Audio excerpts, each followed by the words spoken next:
चलो आओ। दोनों जने सुमित्रा जी को प्रणाम करने गई। सुमित्रा जी बोली मेरी भी एक आज्ञा है। राम जी बोले आज लगता है अयोध्या को माताएं चला रही हैं। बोले आपकी क्या आज्ञा बताइए देवी। बोले केकई के कहने से तुम जंगल में जा रहे हो, कौशल्या के कहने से सीता जी जा रही हैं, मेरे कहने से लक्ष्मण भी जाएगा। लक्ष्मण नाच उठे महाराज, जय हो मां तेरी। राम जी बोले नहीं, तेरी आज्ञा मैया जब तक चलती जब तक ये अविवाहित था, ये गृहस्थी है, इसकी पत्नी यहां है, आप कैसे इन दोनों को अलग कर सकते हो, यह अन्याय है। अगर ये जाना चाहता है तो उर्मिला जी से पहले पूछ के आए। उर्मिला से राम जी, लक्ष्मण जी मुझे 2 मिनट का अवसर दो। लक्ष्मण जी दौड़ते हुए गए, उर्मिला जी बैठी थी। उर्मिला बोली पूरी अयोध्या का दुर्भाग्य स्वामी, आप कैसे प्रसन्न दिख रहे हो। बोले क्या बताऊं, मेरी मैया ने मुझ पर कृपा कर दी है। तो क्या कृपा कर दी है।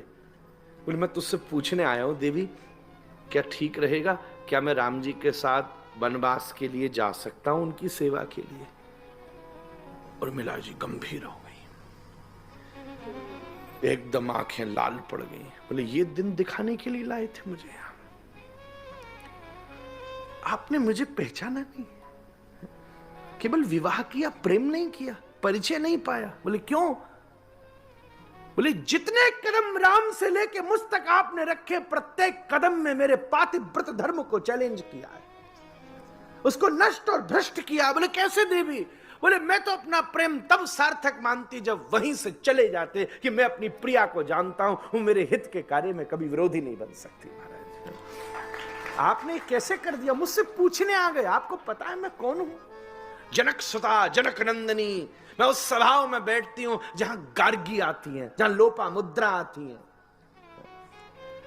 जहां बैठ करके बड़ी बड़ी महर्षियों ने विशुद्ध वेदांत की चर्चा की। महाराज जनक की सभा में कोई नर्तकियां नृत्य नहीं करती हैं, कोई भाट बैठ करके गुण नहीं गाते हैं, बल्कि एक सिंहासन पर कभी हरि अंतरिक्ष प्रबुद्ध पिप्पलायन अविरहोत्र दुर्मल चमस कर भाजन बैठते हैं, जहां उद्दालक बैठते हैं, जहां यज्ञवल्क बैठते हैं, जहां वशिष्ठ, जहां स्वयं पतंजलि बैठते हैं। ऐसे बड़े बड़े महापुरुष बैठ करके विशुद्ध वैशेषिक न्याय मीमांसा सांख्य और वेदांत की चर्चाएं करते हैं, जहां बैठ करके महाराज जनक हस्तामलक करके त्रिपुटी ज्ञान को फोड़ करके ऋतंबरामती को प्राप्त कर लेते हैं।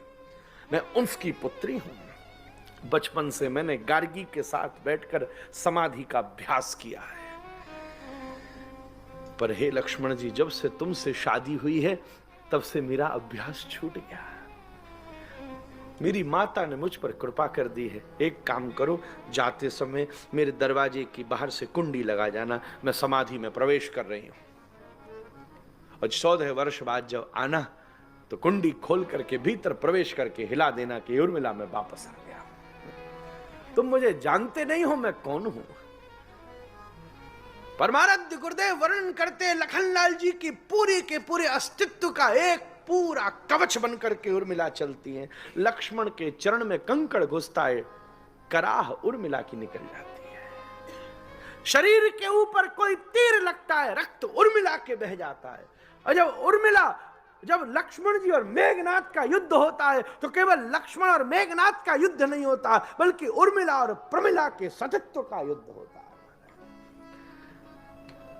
और एक बार तो प्रमिला का सतित्व ऐसा हावी होता है कि लखनलाल जी को भी शक्ति लग जाती है। ये केवल संजीवनी बूटी का कमाल नहीं है, बल्कि उर्मिला के पातिव्रत धर्म का कमाल है। जब उसने बैठ करके क्षुण्ण भाव से अपने पति को परमेश्वर रूप में ध्यान किया तो कोटि कोटि प्रमिलाओं के भी बल से समर्थवान हुए मेघनाथ को नष्ट करके विजयश्री को प्राप्त करके लक्ष्मण जी अविराजित हो गए। महाराज ऐसी दिव्य महान सुषमा उर्मिला के चरित्र की जब व्याख्या रघुनाथ को लक्ष्मण जी ने आकर के करी तो राम जी झूम पड़े। लक्ष्मण में बड़ा चिंतित था, महाराज अस्वस्थ हो गए, भरत यहां है नहीं, कैकेयी जी को इस समय दुस्संग का रोग लग गया है, इस अयोध्या का क्या होगा अगर हम और तुम भी चले जाएंगे। पर जहां उर्मिला जैसी महान सतियां विराजमान हैं वहां किसी शत्रु की सामर्थ्य भी नहीं है कि प्रवेश कर जाए। महाराज अब से 14 वर्ष के लिए इस पूरी अयोध्या का संरक्षण उर्मिला का तप करेगा। महाराज ऐसा कहकर